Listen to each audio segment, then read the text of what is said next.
It began as a sermon, a simple Sunday gathering in a town no one remembers anymore. By dusk, the streets were empty, every resident wandering, murmuring prayers they didn't know, unable to recall their names, their homes, or why the church doors were still locked from the inside. Fog clings to the earth like a heavy, unbroken tide. The world feels drained, still, almost as if the landscape itself has stopped breathing. Beyond the mist, the faint silhouette of a road emerges, a single line of cracked asphalt, twisting, vanishing. It leads to a place most maps never marked, and the few that did stopped updating it decades ago. They called it Gethsemane Hollow, a farming settlement isolated in the rolling plains. One road in, no rail, no airstrip, just soil, fog, and a chapel whose steeple was the only point of reference for miles. By the mid-20th century, barely 300 people lived here. Farmhands, mill workers, families bound by a simple rhythm: plant, harvest, pray, and die on the same land they were born. The last official census was in 1970. 312 names, 312 lives. No more, no less. For years later, not one of those names was ever spoken again, because by 1974, Gethsemane Hollow was gone, and no one, not the families in nearby counties, not the state, not even the church registry, could explain where or why. It was as if the town itself had simply bled out of history, but traces remain, not in ledgers, not in photographs, not even in property deeds, which all vanished abruptly after June 1974. What survives are stories, fragments told by outsiders, truckers, surveyors, farm suppliers, who passed through on the last days the hollow was seen alive. And even their words don't hold steady. Timelines contradict. Voices falter mid-testimony. Several interview tapes end abruptly, with long gaps of silence, followed by the faint sound of someone weeping softly on the other end. Yet, a few details remain consistent. The fog, the road, and the chapel. Everyone agrees the town had one center, a modest church, its white paint always peeling, its bell perpetually still. There were no grave markers around it, no parish records, and no visiting priests anyone could recall. The hollow was self-contained, a circle unto itself. It was said that every soul born there was baptized in that chapel and buried under its foundation, but no one, not even the neighboring counties, could find proof of it. Births were never registered. Funeral announcements were never made. Still, the people lived their quiet cycles, farming through spring and summer, stocking wood for the endless, creeping winters, a rhythm uninterrupted for decades, until June 3rd, 1974. That was the morning the census, the photos, the ledgers stopped, and that was the day, according to all surviving records, the hollow gathered for one last sermon. But we're not there yet, not quite. Before the sermon, there was the hollow itself, a place so subdued, so distant from the rest of the world, that visitors often remarked how time felt altered here, like the sky dimmed earlier, like the sun hesitated to rise, and shadows, for reasons no one could explain, seemed softer, thinner, almost as if the light itself was filtered before it reached the ground. One man, a traveling meter reader sent in 1972, wrote in his logbook, "The town sits in the fog like a kept secret. The air smells faintly metallic. People watch you as you pass, not hostile, just blank, like they're waiting for you to ask them something. And if you don't, they forget you were there." No one knows what became of that man. The company he worked for said he resigned abruptly the following month. His logbook was found years later in a state archive box mislabeled for another county. What survives paints a picture of a town adrift from the world. Its fields stretched wide, but were poorly tended by the 70s. Old tractors rusted along fence lines. Livestock counts dropped to nearly zero. And many of the houses, while still standing, had their windows nailed shut, as if the residents no longer cared to see the outside world. And yet, no record shows a decline in population. People were still there, All 312. Every man, woman, and child.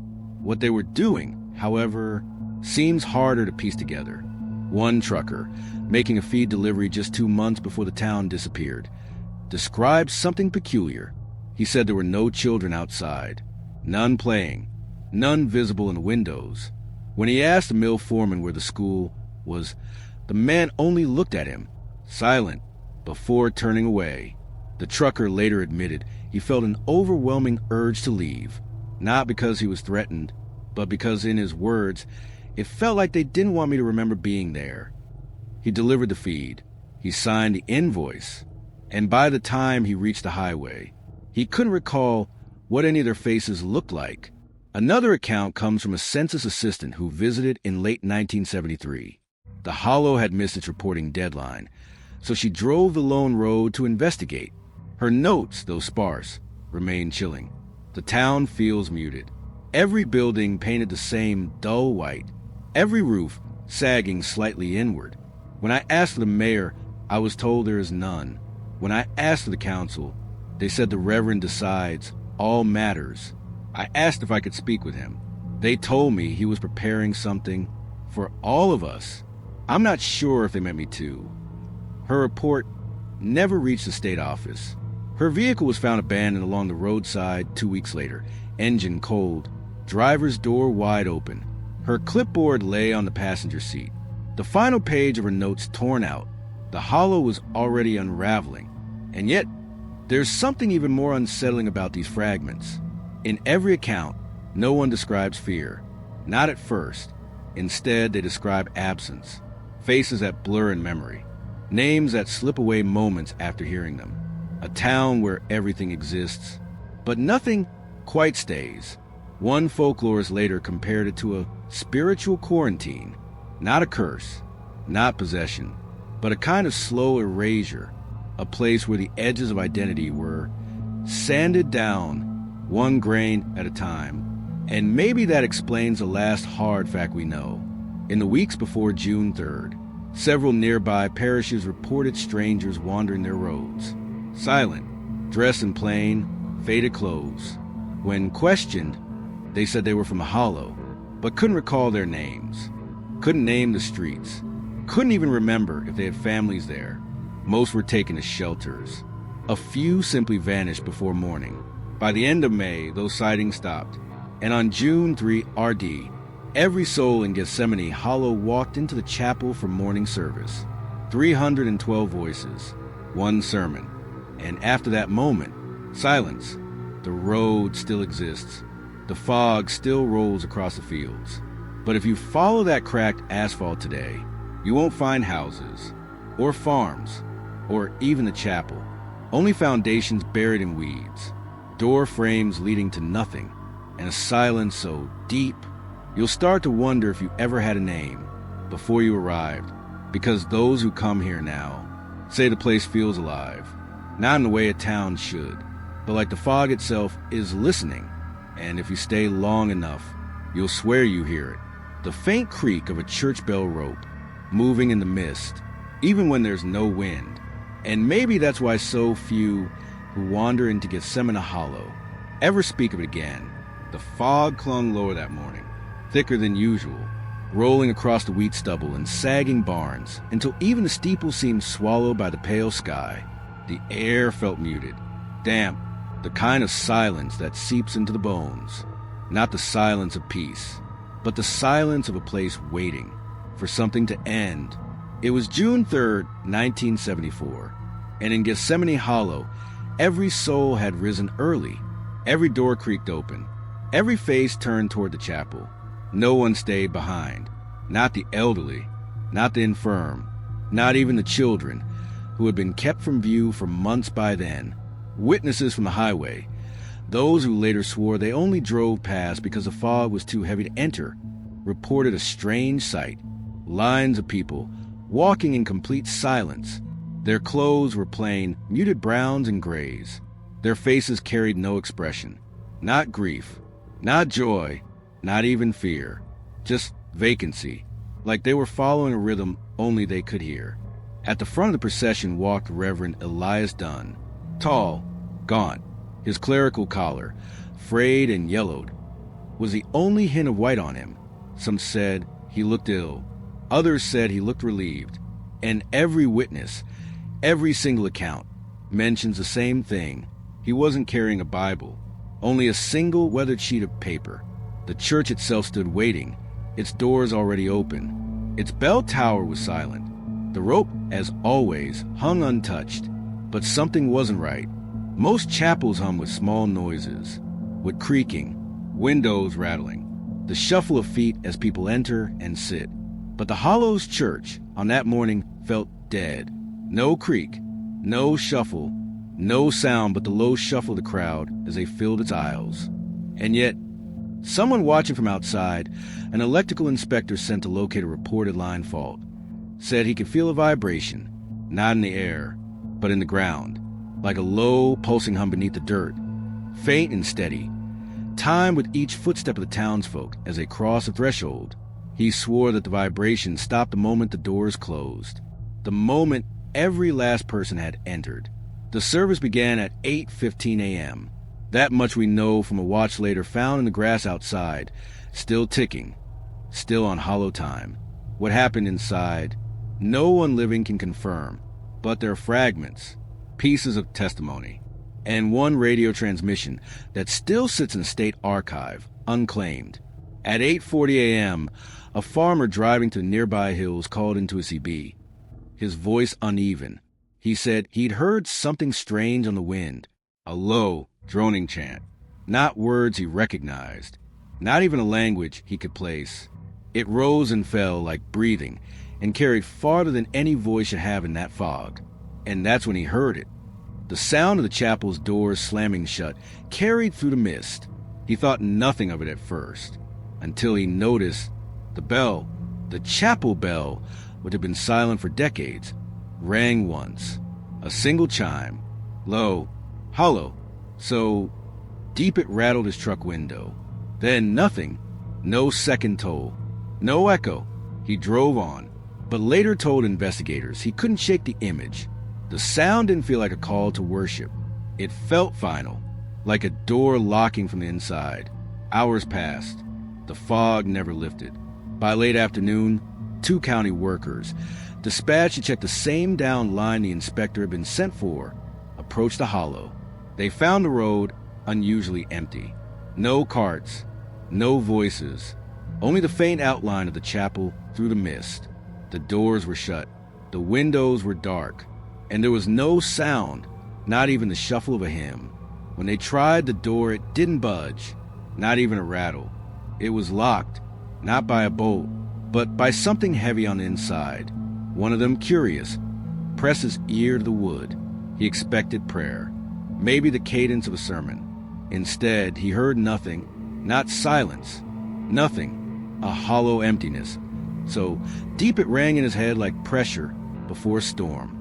They circled the chapel, every window shuttered tight, every side door barred, no lantern glow, no movement.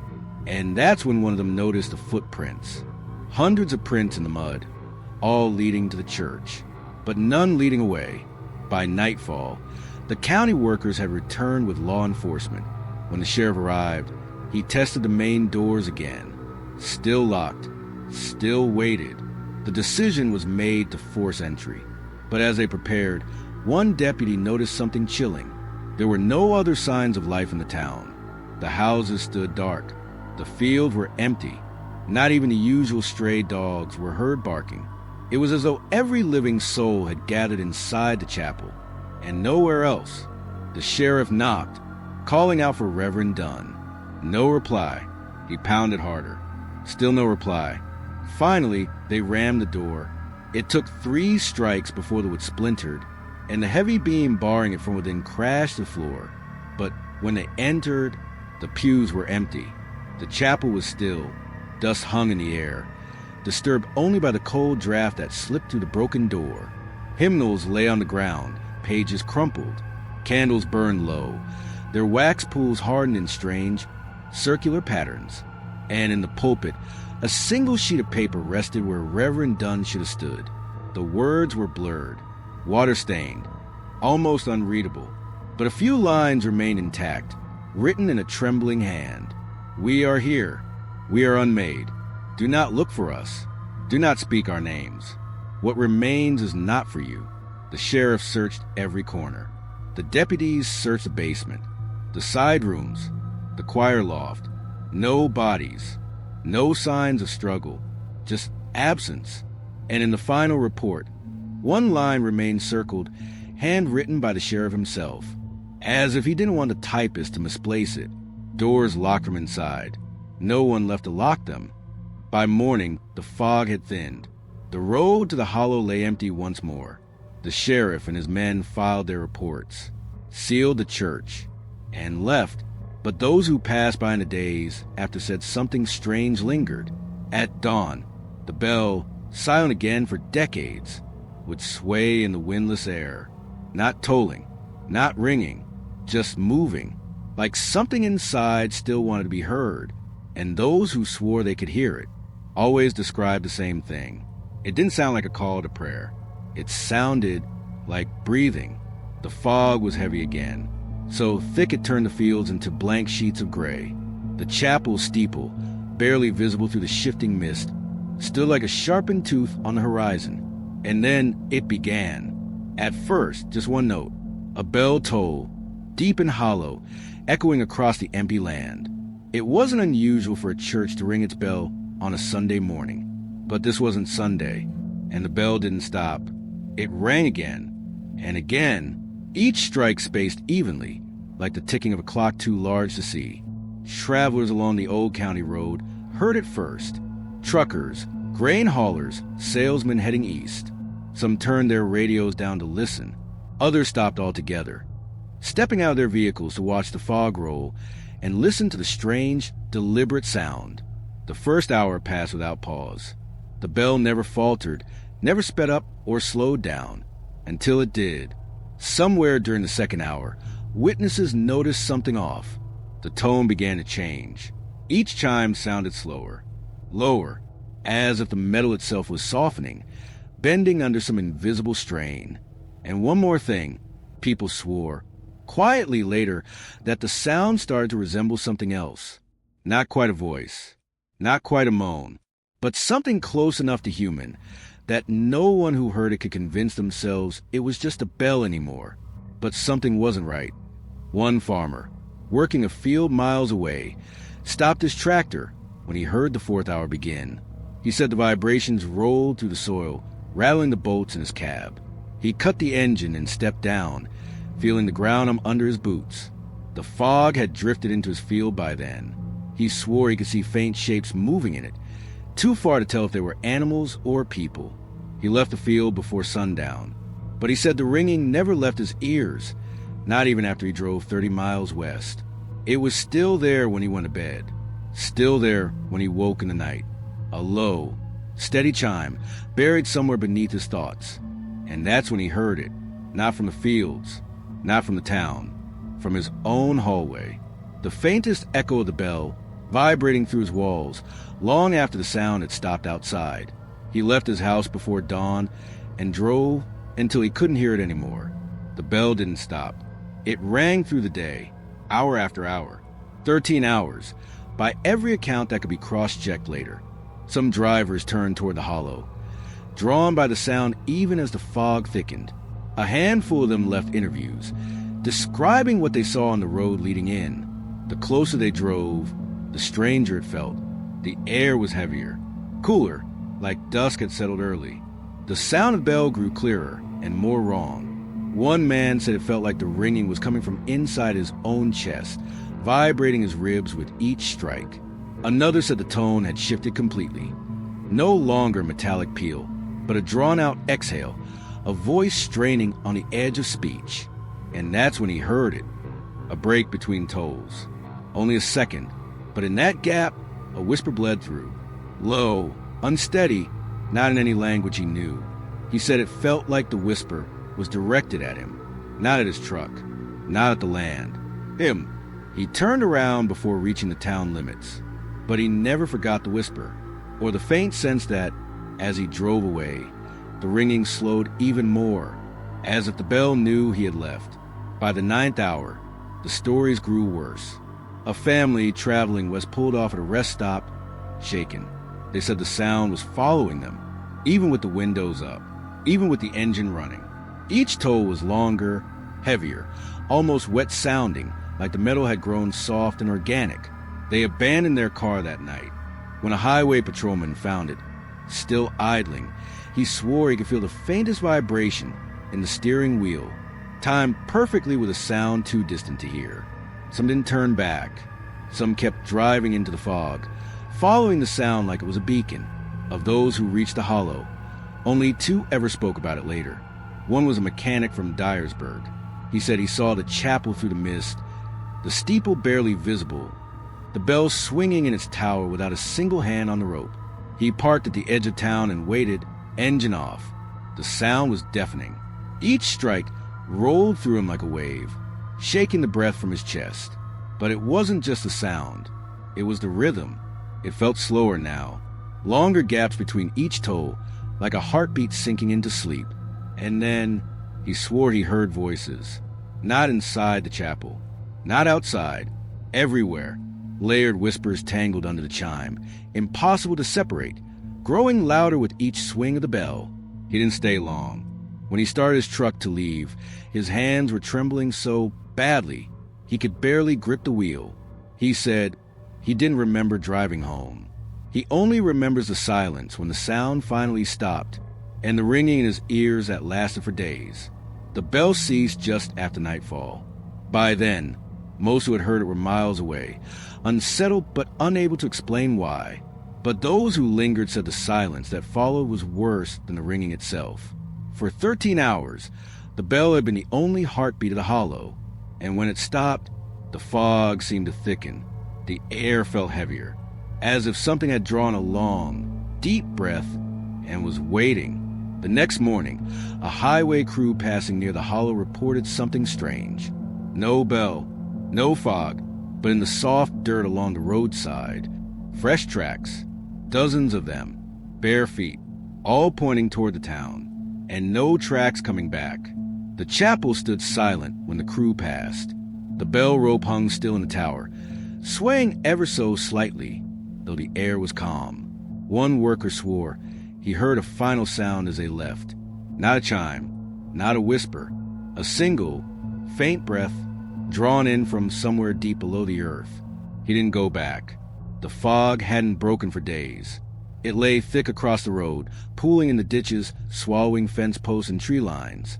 The headlights of passing trucks barely carved 10 feet into the gray, each beam fading like a dying match. And still, through all that muffled silence, the faint echo of a bell carried.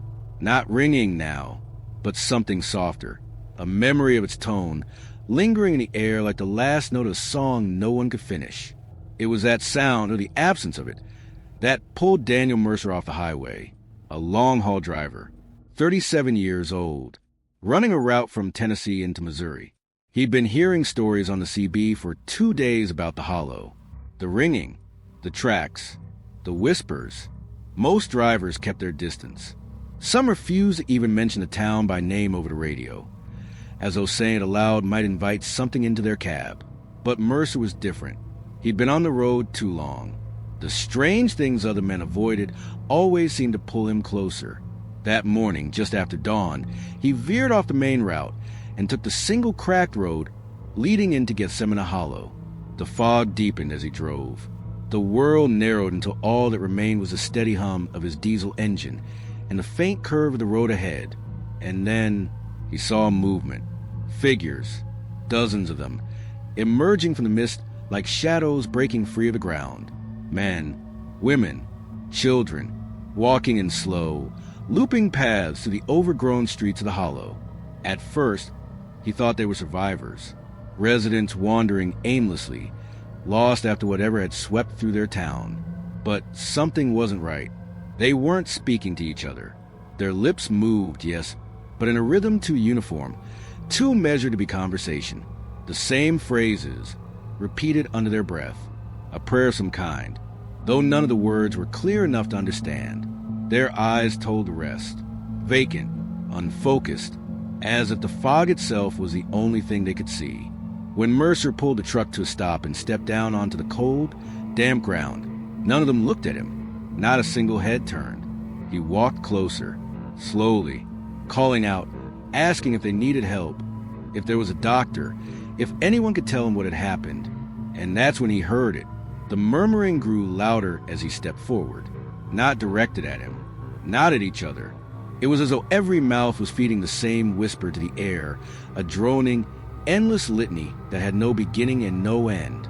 Mercer swore later, on the tape of his final transmission, that it didn't sound like prayer anymore. It sounded like repetition for the sake of repetition, as if the words no longer held meaning for the one speaking them. He reached the first figure, a woman in her 30s with faded shawl pulled over her head. Her eyes were gray, unfocused, darting slightly as if following something moving just out of sight. When he touched her shoulder, her murmuring stopped. She turned her head slightly toward him, but didn't speak. She opened her mouth as though to say something, but no sound came out. Not a word, not a breath. Her lips trembled once, then fell still. Mercer backed away. She resumed her pacing, falling back into the same soft, measured murmur. None of them, he realized, had acknowledged his presence at all. Not one. It was as though he didn't exist. Or worse, as though they no longer did. He pulled the CB handset from his belt and pressed the transmit key. The audio from that call still exists. The State Archive keeps in a sealed case, filed under unverified testimony, June 1974. Mercer's voice is low, unsteady. You can hear the faint rise and fall of the whispers behind him, weaving through the static. Dispatch! This is Mercer, ID 7-4. I'm in the hollow. I don't know what I found. They're walking. All of them. They don't see me. They don't even see themselves, I think. There's a pause on the tape. A long one, only the hiss of the radio, and faintly a distant creak. The chapel bell rope, moving in the still air. Then Mercer's voice again, lower now. I don't think they know who they are anymore. I asked one her name. She stopped moving. She looked at me like she was about to answer. Then her lips just shook, like she'd forgotten how to make the sound. His breathing grows quicker. The murmurs grow louder behind him, like a tide swelling. He whispers, almost too soft to catch. I think they're praying for something. Or maybe to something. But it's not God.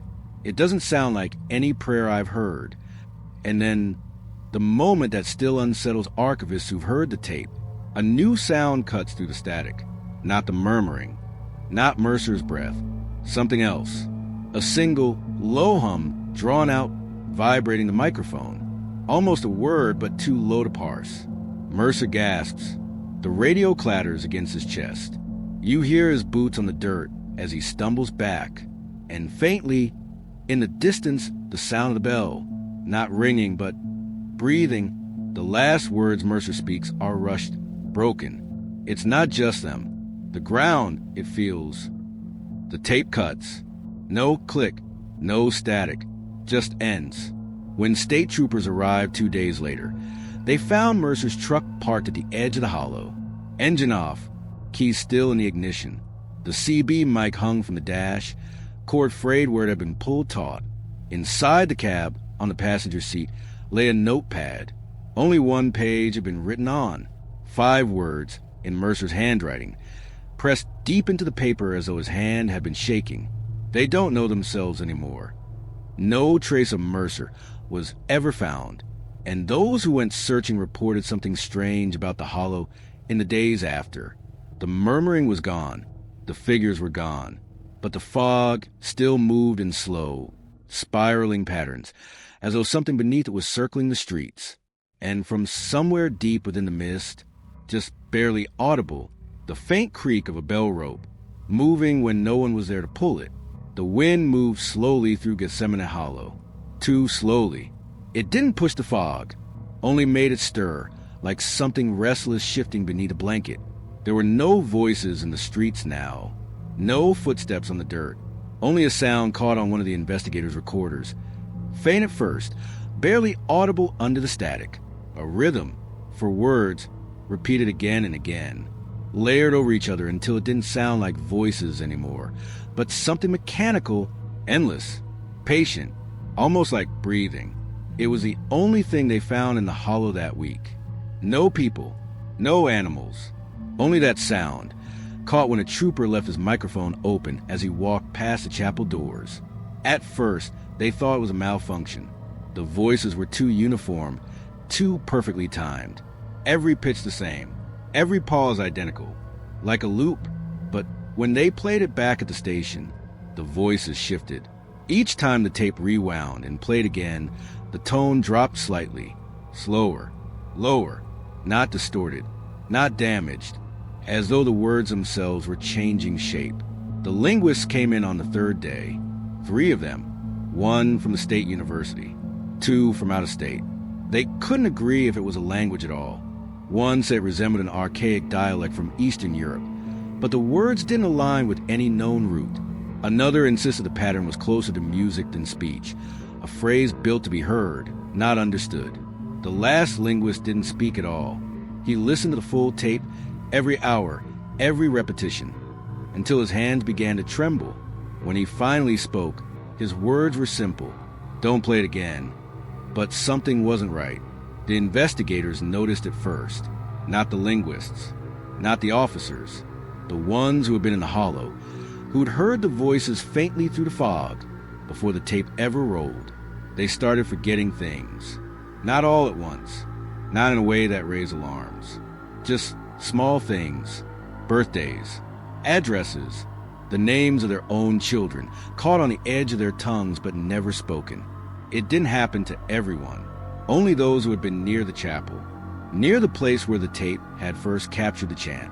One deputy, a veteran with 20 years on the force, broke down during his debrief.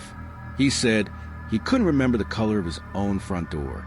He couldn't picture the street he'd driven down every day for a decade. When asked to recite his wife's name, his mouth opened but no sound came out. And that's when he heard it, not from the tape, not from the hollow, from his own breath, the faintest whisper, for words, looping in the rhythm he'd sworn he'd only heard on the recording. He pressed his hand to his chest, as though trying to stop it from rising out of him. By the end of that week, the tape was pulled from rotation. The state sealed it. Only a few fragments remain, copied in error before the archive was closed. The copies are faint, degraded, but the words are still there, for syllables, over and over. None of them familiar, none of them translatable. A shape of sound that feels like meaning, but never resolves. Those who listen in controlled settings say the same thing. It's not the words themselves that disturb them. It's the gaps between them. The silence feels deliberate, heavy, like something waiting for a response. The last person to handle the original tape, a junior archivist, left a note before resigning her post. For lines, written in pencil on a yellowed slip. It doesn't want us to know. It only wants us to repeat. I can't remember my mother's face. I think it's taking the rest now. Her note ended with a set of hash marks for a row etched into the paper so hard it tore. When asked later if she could recall writing it, she said she didn't remember. She didn't remember the tape, or the hollow, or even why she had left her position. Her final words to the inquiry panel were simple. I can't stop hearing it. Even now, even in silence. The tape has not been played publicly since. But in the archive logs, one entry remains unredacted. A single line, written in the hand of the chief archivist. Playback speed altered. Last 30 seconds. Not voices. Breathing. And though the original is locked in a sealed case, employees who pass through that wing of the building after dark sometimes report hearing a faint rhythm pulsing through the walls. Not loud, not constant, just enough to feel. For beats, a pause. For beats again. Each time, slightly slower, slightly lower. Like something learning to mimic a voice it hasn't yet grown into. And every person who's heard it swears the same thing. For hours after, they can't recall where they parked their car, or which way they drove to get home. Some can't even picture what their homes look like. The chapel stood silent beneath a sky heavy with low-hanging clouds. Its weathered stone walls, cloaked in creeping ivy, seemed to absorb the thick fog that clung to the earth. The recovery team arrived just after dawn, men and women dressed in dark uniforms, their boots crunching on the gravel path as they approached the front doors. The heavy wooden doors were locked tight, sealed from the inside, just as reports had said. They had to force them open, the groan of old hinges breaking the morning stillness. Inside, the air was colder than outside, a stale chill that bit their lungs and made their breath catch. Dust motes danced in the shafts of light spilling through grimy stained glass windows. Shattered colors pooled on the worn floorboards. The pews were overturned. Some lay broken, splintered in places, as though they had been violently pushed aside. The hymnals, once neat rows of fragile pages, were nailed shut, their spines cracked and bent. But the chapel itself was eerily empty. No sign of furniture disturbance beyond the pews.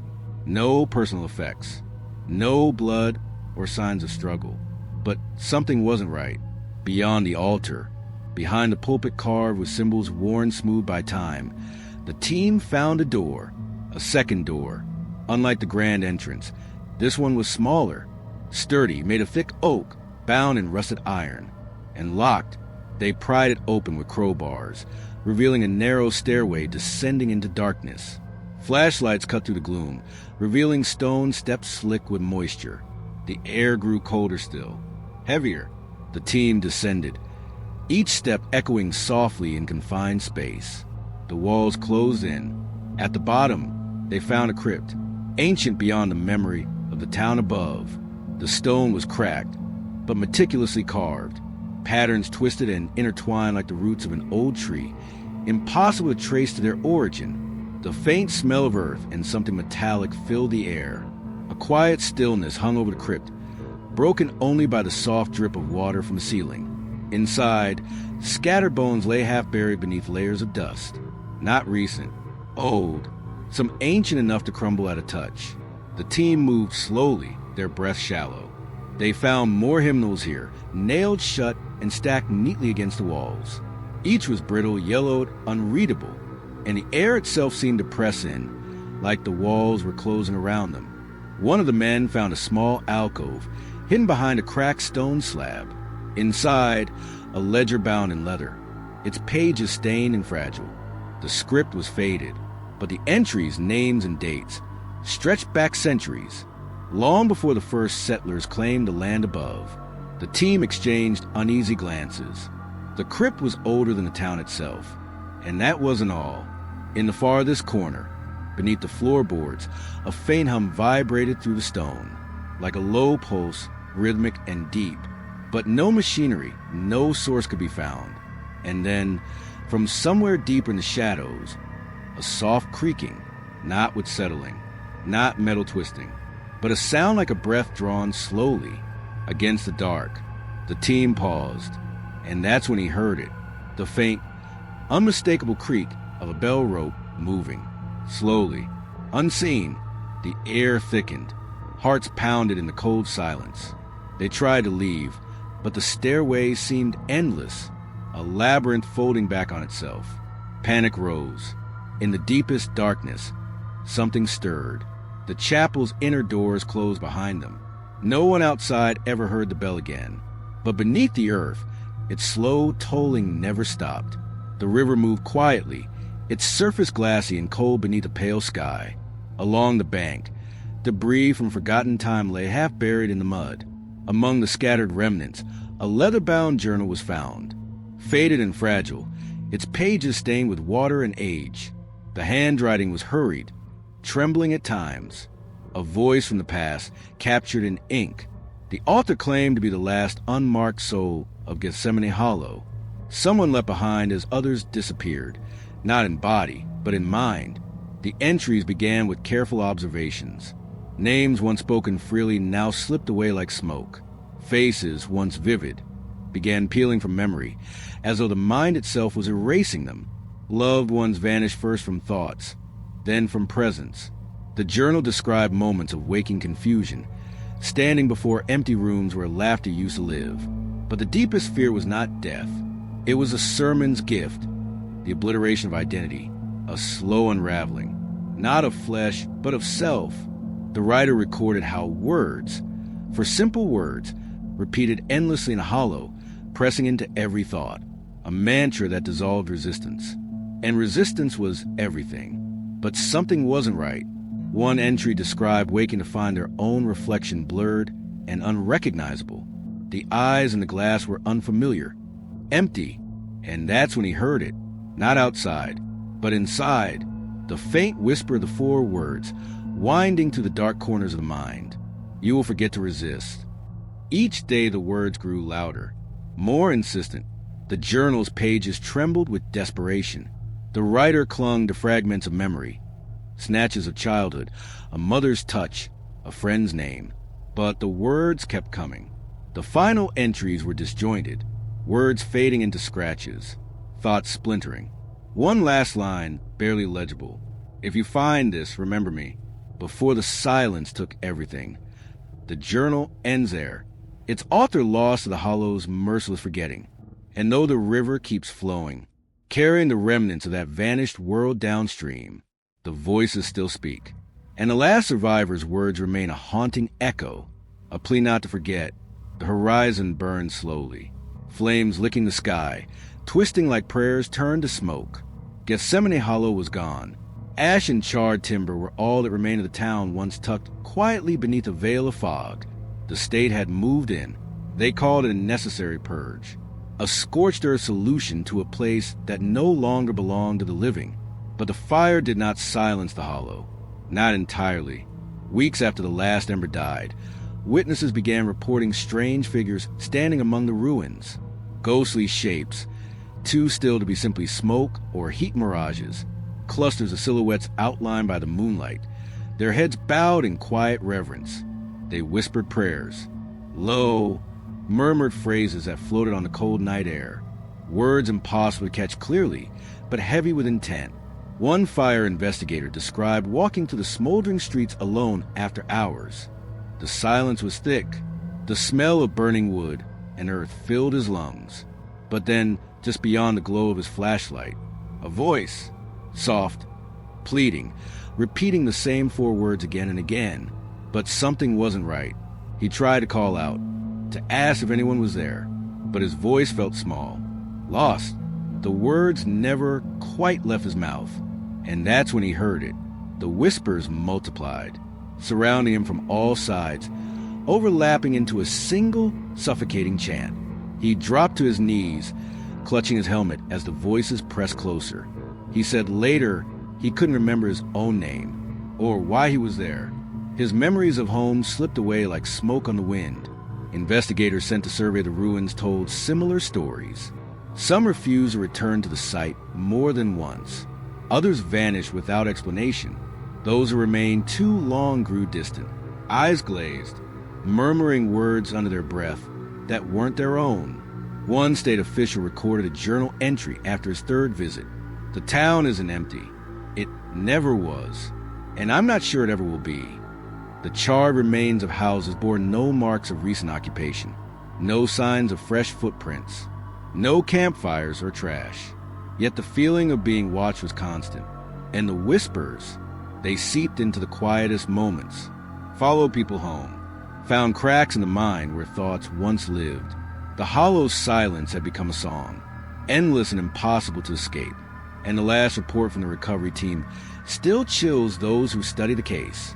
A recording captured faint footsteps among the ruins, slow, deliberate, approaching the microphone, and then, clear as day, a voice, whispering 4 words, untranslatable, unstoppable, and just before the tape cuts out, a breath, long and cold, the town was burned to ash.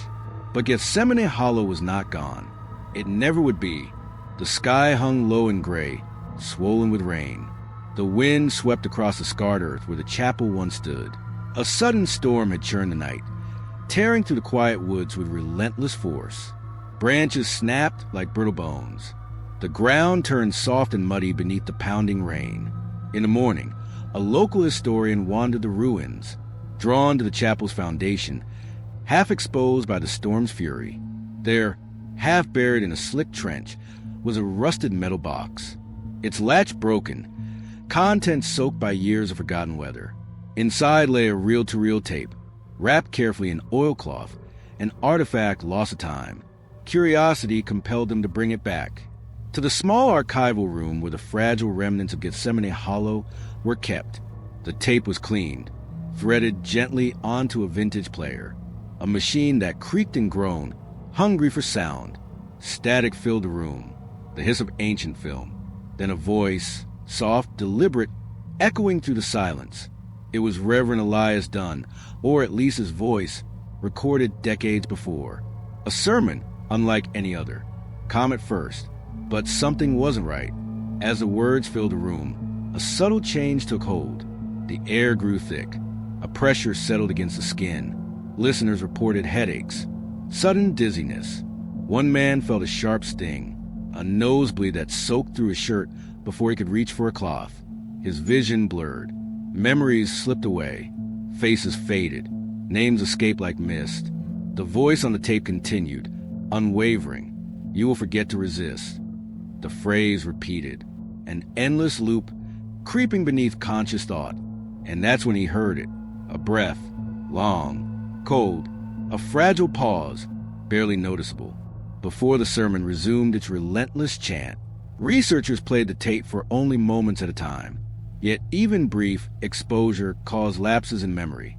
Birthdays forgotten, loved ones erased from mind, a slow erasure self. Linguists analyzed the words, searching for meaning, but the phrase defied understanding. It was no prayer, no blessing, a command. The tape was sealed away, but its shadows lingered. Those who dared listen again found the same darkness waiting. The sermon recorded in ash, a voice trapped beneath the earth, speaking a final truth no one wanted to hear. You will forget to resist. And beneath the silence, the message endures, waiting for the next listener. Mist clung to the crumbling ruins like a shroud, softening edges and swallowing sound. Branches scraped the sky, skeletal and bare against a cold, gray morning. A small group of urban explorers stepped cautiously over broken stone and rusted metal. Their flashlights pierced the fog in hesitant beams, catching glimpses of scorched wood and shattered glass. Voices crackled through handheld microphones. They spoke softly, careful not to disturb the oppressive silence. This place is like a grave, one whispered. The others nodded, eyes scanning shadows that seemed to move just beyond the light. Their cameras captured every detail. The scorched altar, overturned pews, hymnals scattered like fallen leaves. The chapel lay open and hollow, empty yet heavy with unspoken stories. But something wasn't right. The explorers stopped abruptly, listening. A faint murmur drifted through the broken walls, a sound not quite natural. Whispers, low and rhythmic, weaving through the cold air, words too soft to catch at first. They raised their cameras, panning slowly toward the source. No movement, no figures, only the murmuring voice, the 4 words. It began with a single explorer, voice trembling as he repeated them. Then another joined, and another, until all spoke in unison, a fragile, haunting prayer. The chant wrapped around them like a veil. Their breath slowed, eyes glazed. The cameras recorded it all, the growing trance, the fading hesitation. Then, without warning, silence. The feed cut abruptly. No goodbye, no struggle, just static. Hours later, police arrived. They found the explorers' equipment abandoned near the ruins. The cameras still running. The screen showed empty halls. No people, no movement, only the murmuring, that steady, unyielding chant. For words repeated endlessly, untranslatable, unstoppable, and beneath the fog and ruin, the voices still speak, whispering a prayer no one can forget. Faith promises remembrance of the soul, but in Gethsemane Hollow it promised only oblivion. And if you ever find yourself humming a prayer you don't recognize, stop. Or soon, you won't recognize yourself.